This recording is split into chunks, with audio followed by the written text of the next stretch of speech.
So in today's discussion, we have taken up another system call, and that system call is wait system call. And this wait system call, uh, I'm just a minute. I think I have not shared my PPT. Okay, just a minute. Are you able to see this screen, white screen? Yes, sir. Okay. So we have seen an example जिसमें हम लोगों ने ये देखा था कि we can we can use sleep just to make sure that parent is executing first or child is executing first. Rather, I can just show you those codes which we have discussed earlier. Like here we had a number of files.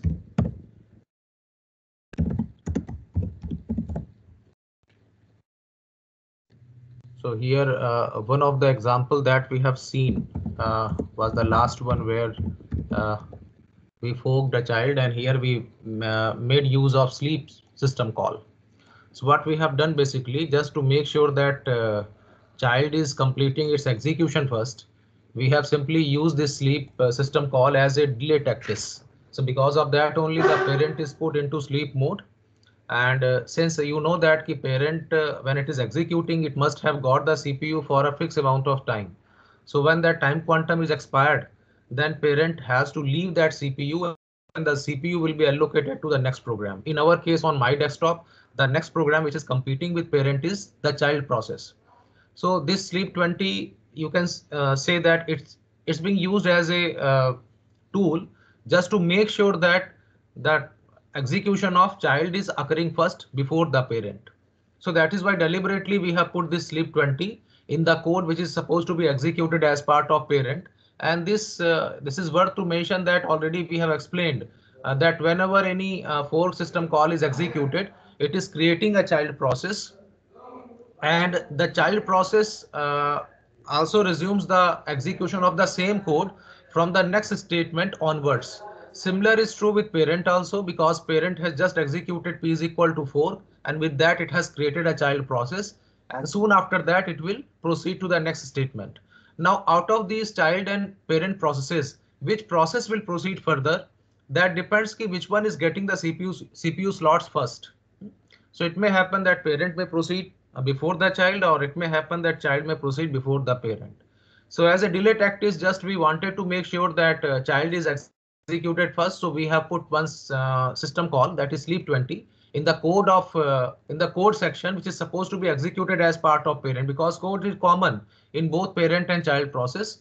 But this if p is greater than 0 condition will be true only in case of parent, because this already I have mentioned that when we execute p is equal to 4, it is returning the PID of the child process back to the parent process. So p variable will be holding the PID of the child process which has been created by the parent in the code of parent only.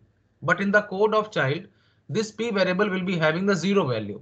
So this we are exploiting throughout the system call programming, this fact that p is having PID of child process in the code of parent, but the same p variable is having 0 value in the code of child. And by the way, parent and child both are having the replica of the same code. So this p has to be used as a variable which can make some difference in the execution process. So that is why we are testing if p is greater than 0. So this condition obviously will be true only in case of parent, and the else part will be executed as part of child process, because there this p greater than 0 will be false. So else part will be selected. So now if whether child is getting the turn first or not, irrespective to that, because of sleep 20, it is 100% sure that child is executed first, and because of that only it is printing the message I am child with PID this and my parents PID is this. Okay. And later on, as the child execution gets over, the control is transferred back to the parent, and now parent is either completing the sleep 20 and then executing printf, or it might have completed sleep 20 and it is directly executing printf. So in both the cases, it is just printing I am parent with PID this and my parent PID is this and my child PID is this. So in case of parent, which is my original C program with the name 43.c, this program has shell as its parent, and this child which it has just created with the use of fork system call, it is just printing PID of that child with the use of p variable. So here we are making use of get PID, get PPID and p variable just to print the value of the current process, which is in fact is a parent process, and get PPID is the parent of the parent process, and p the PID of the child process. So are you getting it?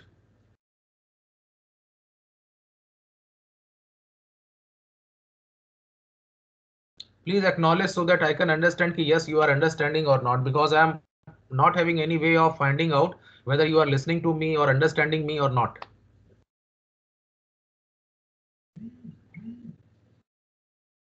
Okay.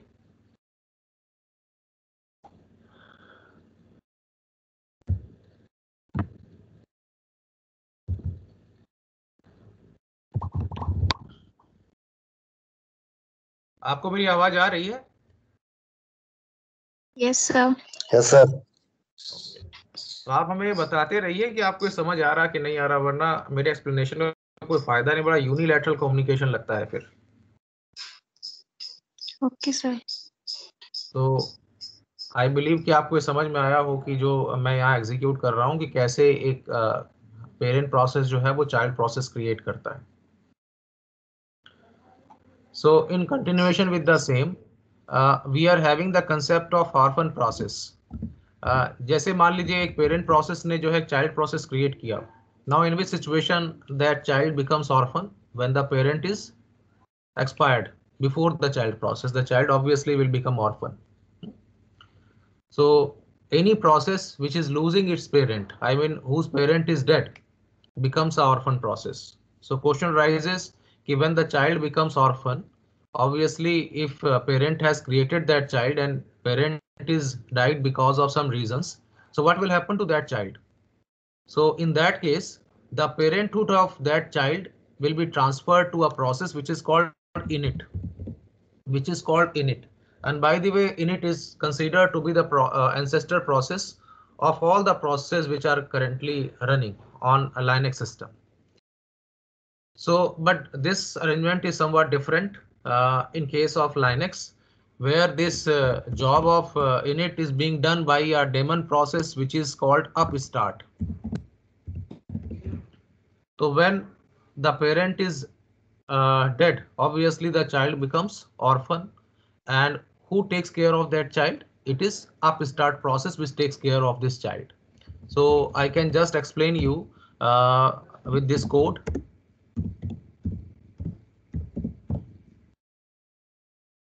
So see this code, this is example of orphan process.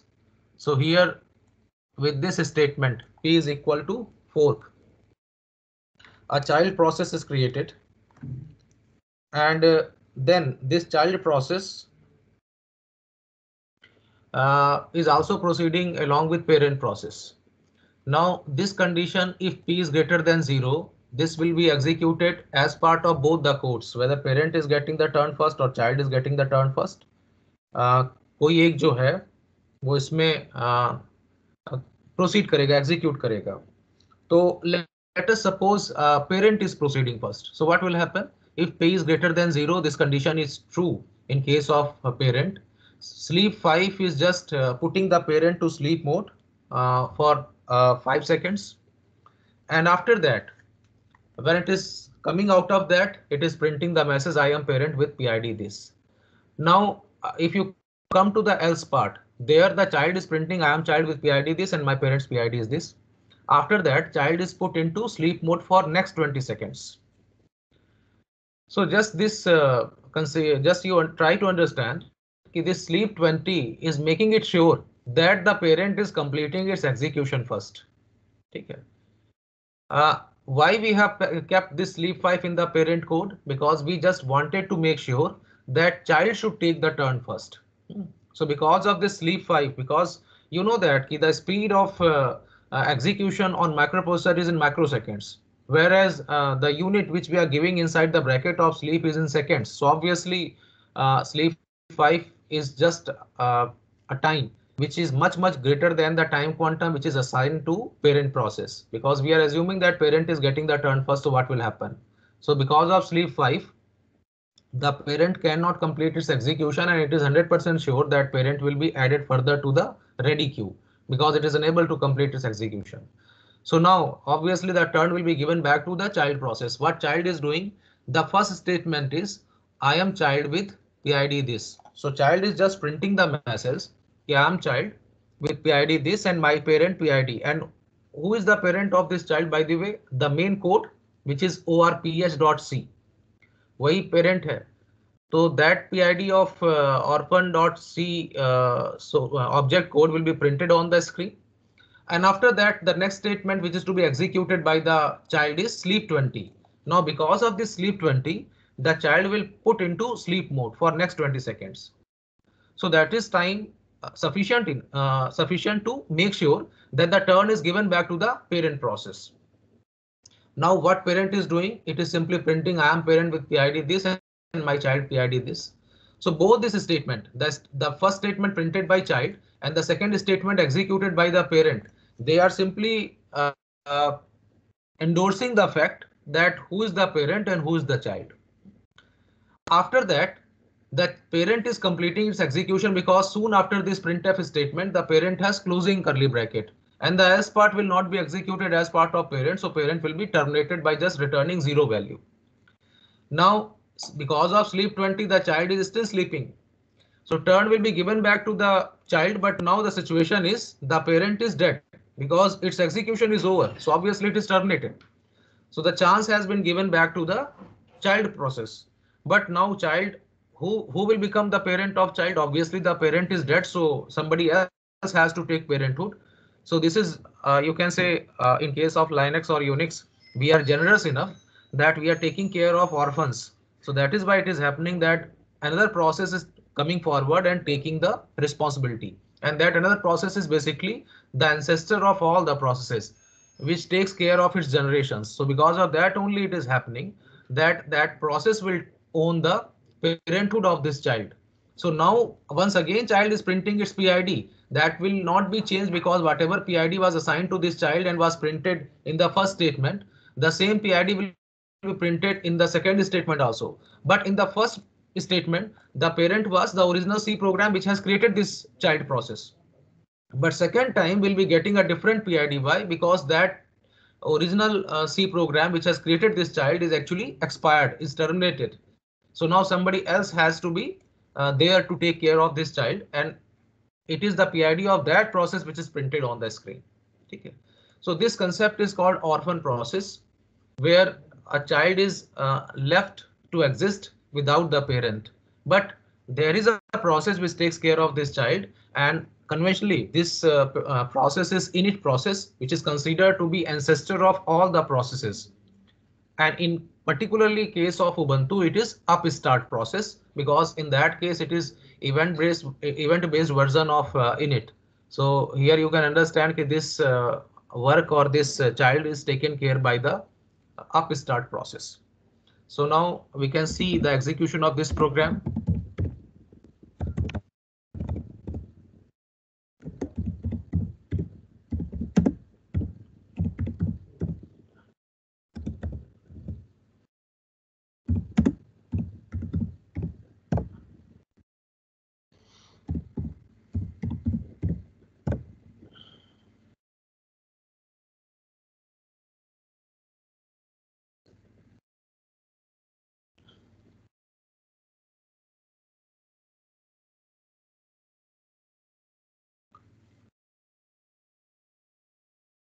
So we are still waiting for the child process to complete its execution, and now the execution of ORPH process is completed.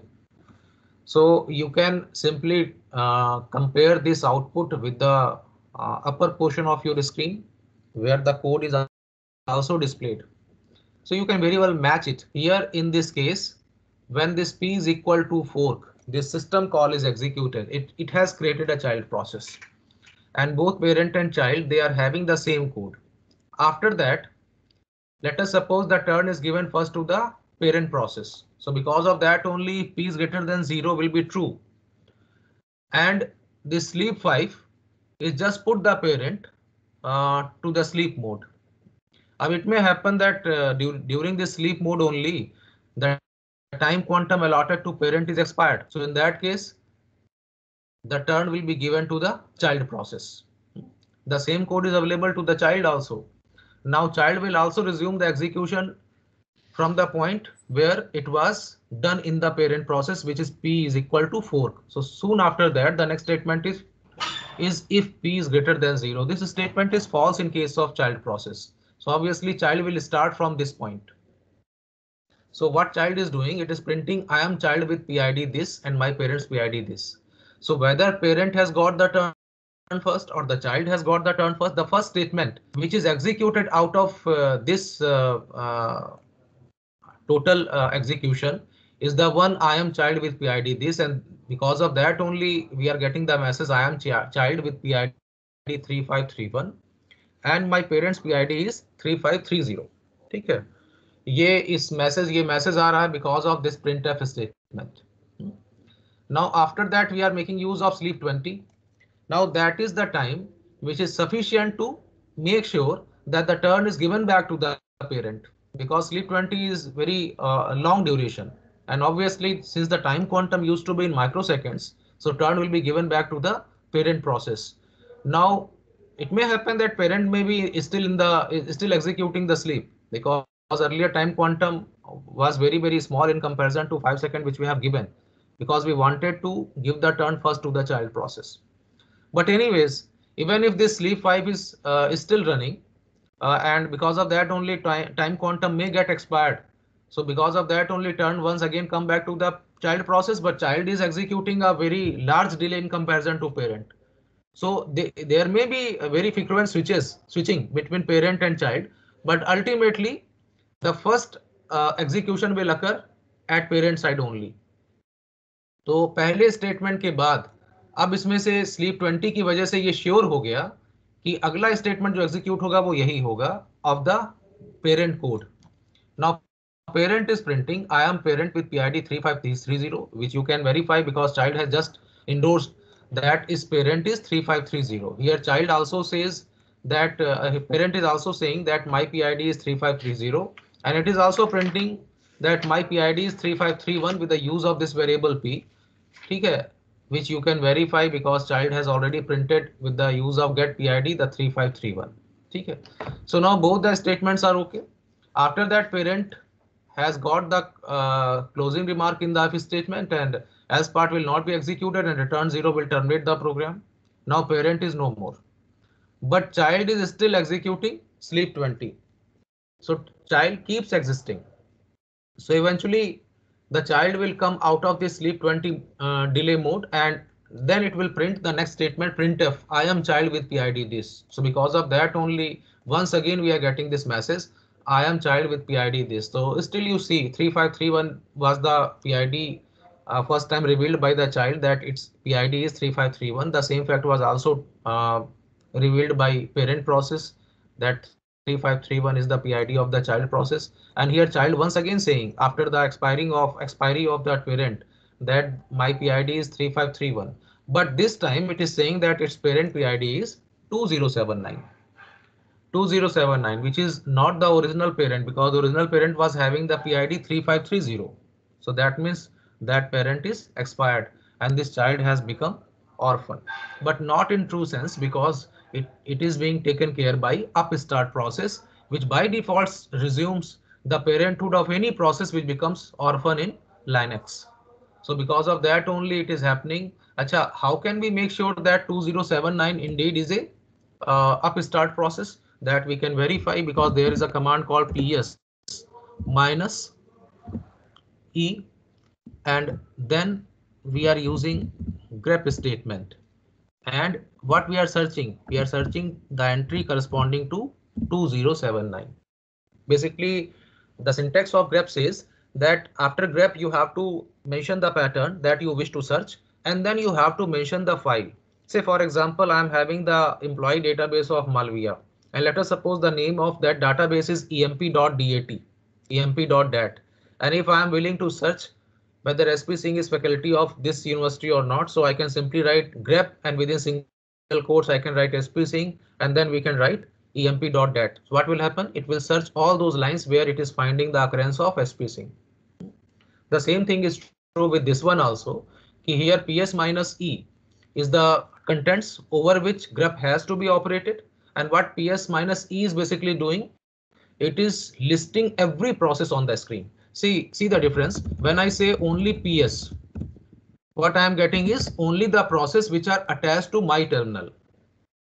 Okay, and by the way, which is my terminal? It is PTS/18 is my terminal ID. Okay, because if you give TTY, so you get /device/PTS/18. So this is my terminal type file. So when I am getting PS, I am getting only those processes which are currently working. And who are they? The one is bash, which is continuously working for me, and second one is PS. PS, it was just command that we executed and we got this output. So यहाँ पे आपको जो भी process मिल रहे हैं, they are user processes, user specific processes. मतलब they are bound to my terminal. ठीक है, वो terminal specific हैं. But when you write PS minus E, you list every process on the screen. Now look the difference. Here we are having multiple occurrences of question mark, because these processes are not terminal specific, rather they are working in background and they are started by the system itself, by the kernel itself. So they are basically running to help us for our functioning. So out of this, you see only 2 entries are there corresponding to my processes, because only I'm the single user right now on this system. So because of that only I am getting terminal type file listed in this column. Okay, but at rest of the places we are getting question mark. So that indicates that they are the daemons, they are the background processes which are continuously running and they have been started by the kernel. So they are the system processes. ठीक है, ये हमारे लिए work कर रहे हैं, और इसलिए ये जो है when we write PS minus E, we are listing every process on the screen, not only the process associated with SPC. Earlier it was when without giving any option, when I executed PS, I got only those processes which are bound to my terminal. Okay, but here with the PS minus E command, I am getting the complete listing of all the processes, including system processes which are currently working. So out of these many processes, we are having only 2 processes which are shown as the processes of SP Singh. One was bash and second was PS.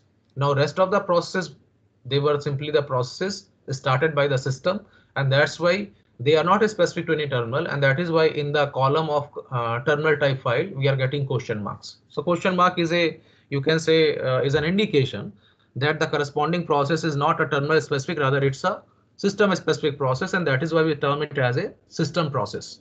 So now when we write ES minus C, the same output we are repeating once again, which I have just displayed on the screen, but this time again I'm attaching it with the grep command. So I suppose it was, what was the PID of the child process last time? The PID of parent of orphan process, it was 20. Can you name that number? 20 something, it was there.